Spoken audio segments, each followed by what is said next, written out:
সম্মানিত মাছ চাষী ভাই বন্ধুগণ, আসসালামু আলাইকুম। আশা করি সকলে ভালো আছেন। বরাবরের মতো আজকেও আপনাদের মাঝে আরও একটি নতুন ভিডিও নিয়ে উপস্থিত হয়ে গেলাম। তো মাছ চাষী ভাইয়েরা, আপনারা যারা অরিজিনাল ভিয়েতনামি শোল মাছের পোনা খুঁজতেছেন তাদের জন্য আজকে এই ভিডিওটি। আশা করি ভিডিওটি না টেনে সম্পূর্ণ ভিডিওটি দেখবেন। ভিয়েতনামি শোল মাছ যা বর্তমান সময়ে অতি লাভজনক এবং কি বাজার চাহিদা একটি মাছ।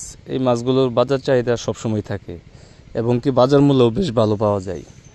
এই মাছগুলো চাষের ক্ষেত্রে আপনার সর্বোচ্চ 5 থেকে 6 মাস যদি চাষ করেন, এক একটা মাছ আপনার 1000 থেকে 1200 গ্রাম ওজন হয়ে থাকে। আর এগুলোকে আপনার চাইলে ফিট খাবার খাওয়াইয়েই চাষ করতে পারবেন, কেননা দেশি শোল মাছের পোনাগুলো ফিট খায় না, ভিয়েতনামি শোল মাছের পোনাগুলো ছোটো থেকেই ফিট খায়।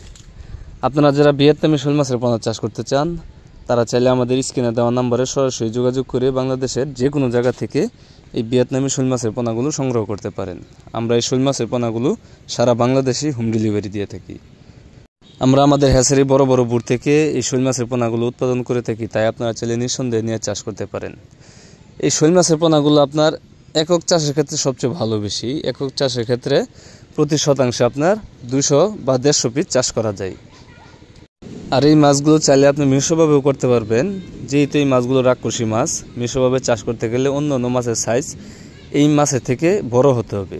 যেরকম আপনার এই মাছের সাইজ যদি থাকে 2 ইঞ্চি, অন্য অন্য মাছের সাইজ হতে হবে মিনিমাম 4 থেকে 5 ইঞ্চি, তাহলে এই মাছগুলোকে খেতে পারবেন। আর মিশ্রভাবে চাষের ক্ষেত্রে আপনি প্রতি শতাংশে সর্বোচ্চ 80 থেকে 100 পিস এই মাছের পোনাগুলো আপনি চাষ করতে পারবেন।